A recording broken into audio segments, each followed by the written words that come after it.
ডিগবৈ খণ্ড উন্নয়ন বিষয়া কাৰ্যালয়ৰ উদ্বোধন মন্ত্ৰী বিমল বৰাৰ।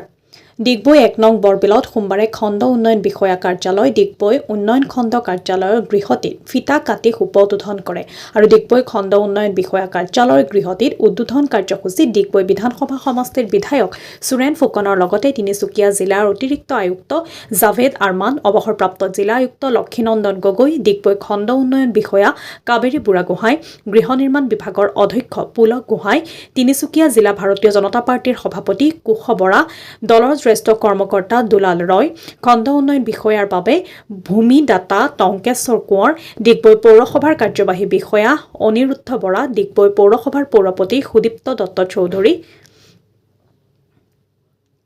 উপ-পৌৰপতি ডিম্পী সোণোৱাল, বিশিষ্ট সমাজকৰ্মী গোপাল চন্দ্ৰ দাস, ললিত গগৈ, বিধায়ক ফুকনৰ সহধৰ্মিনী মল্লিকা ফুকন, টাই আহোম যুৱ পৰিষদৰ উপসভাপতি উৎপল গগৈ, যথেষ্ট সংখ্যক শিক্ষাবিদ, সমাজকৰ্মী, দলীয় কৰ্মকৰ্তা, পঞ্চায়ত কৰ্মী সহিতে সহস্ৰাধিক ৰাইজ উপস্থিত থাকে।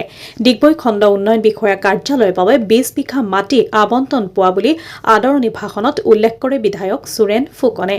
ডিগবৈৰ পৰা নিতুমণি শইকীয়াৰ ৰিপৰ্ট, নিভাজ অসম লাইভ। ডিগবৈ উন্নয়ন খণ্ডৰ বিষয়া কাবেৰী বুঢ়াগোহাঁই বাইদেউ তেখেতকো এখনি ফুলাম গামোচাৰে আদৰণি জনাবলৈ মই অনুৰোধ জনাইছোঁ।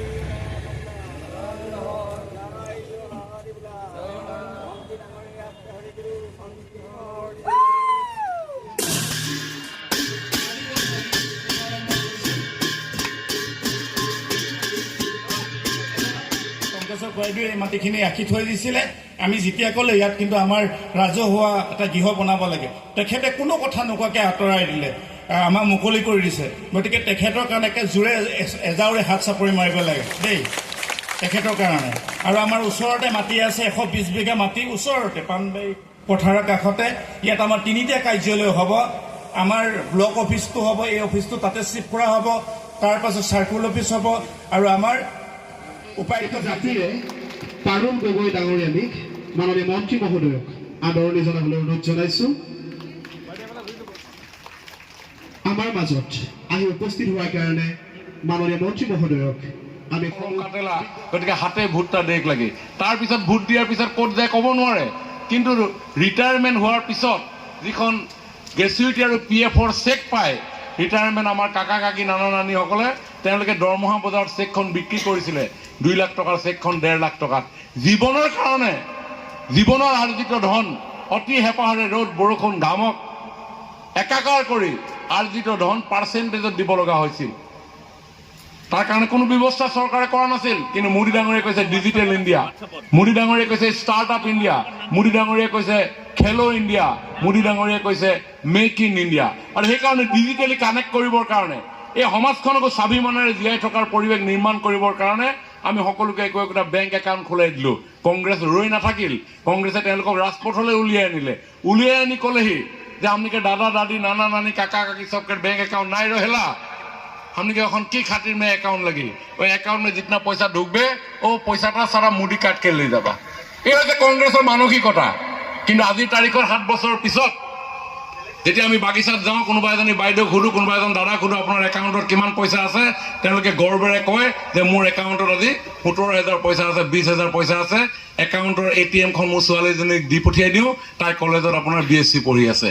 এই যে স্বাভিমানেৰে জীয়াই থকাৰ পৰিৱেশ, আৰু এইসমূহ নিৰ্মাণ কৰিবৰ কাৰণে নিশ্চিতভাৱে আমাৰ যি প্ৰশাসনীয় সংস্কাৰ, এই সংস্কাৰৰ প্ৰয়োজনীয়তা আছে। আৰু সেইকাৰণে জিলা কনচেপ্ট জানি আপোনালোকে আচৰিত হ'ব, সেই চাহ বাগিচাৰ ককাই ভাই বাই ভনীবিলাকক বেংকৰ দুৱাৰ দলি গছকাবৰ কাৰণে আমি যোৱা বৰ্ষটোত 2500 দুবাৰ তেওঁলোকৰ একাউণ্টত পইচা ভৰাই দিব লগা হৈছিল, যাতে তেওঁলোকে পইচাৰ আশাতে হওক বা যি কাৰণতে নহওক বেংকৰ দুৱাৰ মুখটো অন্তত গছকি পায়। নহ'লে তেওঁলোকে বহুতে গমেই পোৱা নাছিল বেংকত কেইটা বেংকৰ কাউণ্টাৰ থাকে। বহুত মানুহেতো ভাবিছিলে যে এইটো বেংকৰ কাউণ্টাৰতে পইচা দিয়ে। বহুত দেৰিৰ পিছত যেতিয়া লাইন লাগি লাষ্টত কাউণ্টাৰটো মুখ পাইগৈ, কাউণ্টাৰ কেচিয়াৰজনে কয় এইটো পইচা দিয়া একাউণ্ট নহয়, কাউণ্টাৰ নহয়, এইটো ফৰ্ম লোৱা কাউণ্টাৰহে, পইচাটো তাতহে দিয়ে। তো এনেকুৱা ধৰণৰ পৰিৱেশ আছিল। কিন্তু আজি লাহে লাহে চেঞ্জ হৈছে। আৰু সেইকাৰণে এই সমাজখনকো আগুৱাই লৈ যাবৰ কাৰণে এইবাৰ বাজেটত আমি বিভিন্ন ধৰণে আমি সিদ্ধান্ত গ্ৰহণ কৰিছোঁ। তাৰ ভিতৰত অন্যতম পুনৰ যাতে তেওঁলোকে আমাৰ এই ছিষ্টেমৰ মাজলৈ আগুৱাই যায়, সঞ্চয় কি বস্তু জানে, এই কথাবিলাক লৈ আমি 5,000 টকা প্ৰত্যেকৰে একাউণ্টত দিয়াৰ এবাৰ আমি সিদ্ধান্ত গ্ৰহণ কৰিছোঁ। অসম চৰকাৰৰ যিসমূহ কৰ্মচাৰী আছে, সেই কৰ্মচাৰীসকলৰ বহু সমস্যা আছিলে, সেই সমস্যাবিলাক নাইকিয়া কৰিবৰ কাৰণে এবাৰ আমি বাজেটত আমি সিদ্ধান্ত গ্ৰহণ কৰিছোঁ। আমি সকলোৱে জানো, ইয়াত বহি থকা সকলোৰে শিক্ষা জীৱন মই ভাবোঁ শেষ হৈছে। আমি এসময়ত কিতাপ পঢ়িছিলোঁ, ছায়েন্স এণ্ড টেকন'লজি আমাক বিভিন্ন এখন জগতলৈ, বেলেগ এখন জগতলৈ আমাক লৈ গৈছে। মোবাইল হোৱাৰ পিছতো চব বস্তু ইয়াতে পায়, বাট কিন্তু কিতাপৰ আখৰৰ যিটো প্ৰেম, কিতাপৰ যিটো গুণ, সেই গুণটো সকলোৰে মই ভাবোঁ নাকত এতিয়াও আছে আপোনালোকৰ। গতিকে আমি এইবাৰ বাজেটত চৰকাৰে সিদ্ধান্ত গ্ৰহণ কৰিছে যে এইবাৰ কিতাপৰ বৰ্ষ হিচাপে পালন কৰিব লাগে। যদি কাৰোবাৰ অন্নপ্ৰসন্ন আছে, উপহাৰ হিচাপে কিতাপ এখন দিয়ক। কাৰোবাৰ বিবাহলৈ যদি আমি গৈছোঁ, উপহাৰ হিচাপে কিতাপ এখন লৈ যাওঁ। কাৰোবাৰ যদি কিবা আনন্দৰ মুহূৰ্তত আমি কিবা দিব বিচাৰিছোঁ, কিতাপ এখন দিওঁ, যাতে কিতাপৰ এটা পৰিৱেশ আমি নিৰ্মাণ কৰিব পাৰোঁ। কাৰণ এই কিতাপৰ মাজত বুদ্ধি থাকে, এই কিতাপৰ মাজত জ্ঞান থাকে।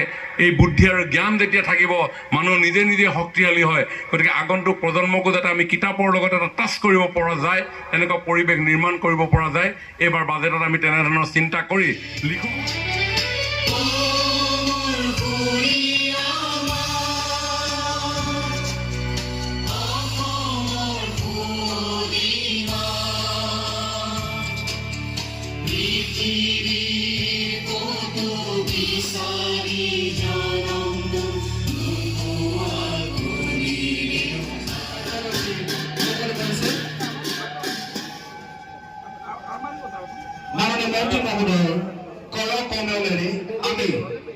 সৰ্বাংগীন কল্যাণ আৰু বিকাশ ভাৰতীয় জনতা পাৰ্টীৰ নেতৃত্বাধীন NDA চৰকাৰৰ প্ৰথম আৰু প্ৰাথমিক চৰ্ত।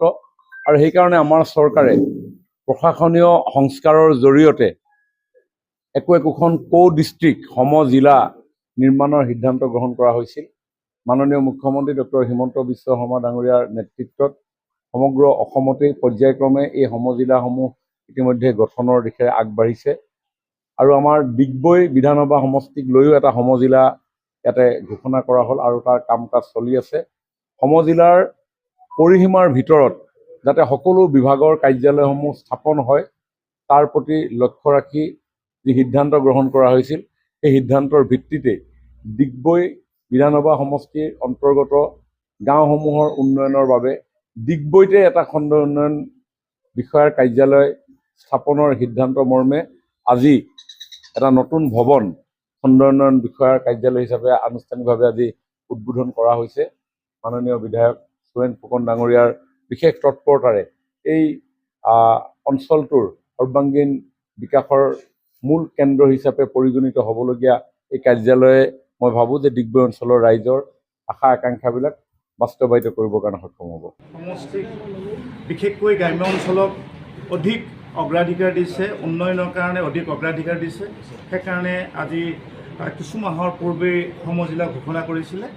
তাৰ ফলশ্ৰুতিতেই ডিগবৈ সমষ্টিটোৰ 13খন গাঁও পঞ্চায়ত, এখন পৌৰসভাৰে গঠিত 1,50,000 ভোটাৰ আছে। ইয়াৰ সৰ্বাংগীন উন্নয়নৰ কাৰণে আমাৰ নিজস্ব এটা ইয়াত ব্লক ডেভেলপমেণ্ট অফিচ নাছিলে। আমি হাবজান ব্লকত যাবলগীয়া হৈছিলে। হাবজান ব্লকৰ 16খন পঞ্চায়ত আছে। 16খন পঞ্চায়তৰ ভিতৰত আমাৰ 8খন ডুমডুমা সমষ্টিৰ অন্তৰ্গত। আৰু এটা আছিলে আমি মাৰ্ঘেটত যাব লাগে। মাৰ্ঘেটত আমি 3খন পঞ্চায়ত তালৈ যাবলগীয়া হৈছিলে। নিজস্ব ডিগবৈ সমষ্টিৰ ব্লক এটাও নাছিলে। গতিকে ডিগবৈ সমষ্টিটোৰ একেবাৰে কেন্দ্ৰস্থল মাজমজিয়াত ইতিমধ্যেই আমি সুন্দৰকৈ নতুনকৈ নিৰ্মাণ কৰিলোঁ, চৰকাৰৰ সহযোগিতাত আৰু আমাৰ কিছু বন্ধু বান্ধৱৰ সহযোগিতাত। গতিকে আজি তাৰে আনুষ্ঠানিকভাৱে ৰাইজৰ কাৰণে এই মুকলি কৰিলে। আৰু এই মুকলি অনুষ্ঠানটোত আমাৰ জনপ্ৰিয় কেবিনেট মন্ত্ৰী বিমল বৰা ডাঙৰীয়াই ইতিমধ্যে ইয়াত মুকলি কৰিলে। আমি আশা ৰাখিছোঁ যে গ্ৰাম্য অঞ্চলৰ উত্তৰণৰ কাৰণে বহুতখিনি কাম কৰিবলৈ আছে। গতিকে এই 13খন গাঁও পঞ্চায়তৰ যিসকল জনসাধাৰণ আছে, তেওঁলোকৰ কাৰণে একেবাৰে ঘৰ কাষতে তেওঁলোকে খোজকাঢ়ি বা চাইকেলে আহি তেওঁলোকৰ যিখিনি আনুষ্ঠানিক কাম কাজ আছে ইয়াতে সমাপ্ত কৰিব। ইয়াৰ পৰৱৰ্তী সময়তো নিশ্চয় আপোনালোকে জানে, আমাৰ যিটো চক্ৰ বিষয়া কাৰ্যালয় বা আমাৰ উপায়ুক্ত যিটো কাৰ্যালয় আমাৰ সমীপতে হ'ব পাণবাৰীতে। গতিকে তিনিটা অফিচ পৰৱৰ্তী সময়ত স্থায়ীকৈ একেটা 20 বিঘা বাউণ্ডাৰীৰ ভিতৰতে হ'ব। গতিকে এই সমষ্টিটোৰ প্ৰতিগৰাকী আমাৰ যিখিনি জনসাধাৰণ আছে প্ৰতিগৰাকী জনসাধাৰণৰ কাৰণে খুব সুবিধা হ'ব আৰু অহা দিনবিলাকত ডিগবৈ সমষ্টিটো অসমৰ বিভিন্ন সমষ্টিৰ লগতে ফেৰ মাৰিব পৰা এটা ব্যৱস্থা হ'ল। গতিকে তাৰ কাৰণে বিশেষকৈ ডিগবৈ জনসাধাৰণক মই ধন্যবাদ দিছোঁ, মাননীয় মুখ্যমন্ত্ৰী ডাঙৰীয়াক মই ধন্যবাদ দিছোঁ, অসম চৰকাৰৰ প্ৰত্যেকগৰাকী আমাৰ বিষয়া কৰ্মচাৰী বা আমাৰ যিসকল মন্ত্ৰী আছে তেওঁলোকক ধন্যবাদ দিছোঁ। তেখেতসকলৰ সহযোগিতাৰ কাৰণে, ৰাইজৰ সহযোগিতাৰ কাৰণে, আমাৰ সাংবাদিক বন্ধুসকলৰ সহযোগিতাৰ কাৰণে খুব এটা সুন্দৰ আপোনালোকৰ আচলতে দিহা পৰামৰ্শ, আপোনালোকৰ প্ৰেৰণাৰ কাৰণে আজি ইমান সুন্দৰ এটা কাৰ্যালয় নিৰ্মাণ কৰিলোঁ। তাৰ কাৰণে অহা দিনবিলাকত খুব সুন্দৰভাৱে খুব স্বচ্ছতাৰে এই কাৰ্যালয়টো চলিব মই আশা ৰাখিছোঁ। আৰু খুব নিখুঁতভাৱে আপোনালোকে নিশ্চয় দেখিছে ইমান পৰিষ্কাৰকৈ ইমান সুন্দৰকৈ নিৰ্মাণ কৰা হৈছে, যাতে ইয়াৰ যিটো পৰিষ্কাৰ পৰিচ্ছন্ন যাতে অক্ষুণ্ণ থাকে তাৰ কাৰণে মই আপোনালোকৰ চেনেলৰ মাধ্যমেৰে কৈছোঁ। আৰু খুব নিকাভাৱে এই খণ্ড উন্নয়ন কাৰ্যালয়ৰ পৰা কাম হ'ব, এইখিনি ক'লোঁ। Thank U.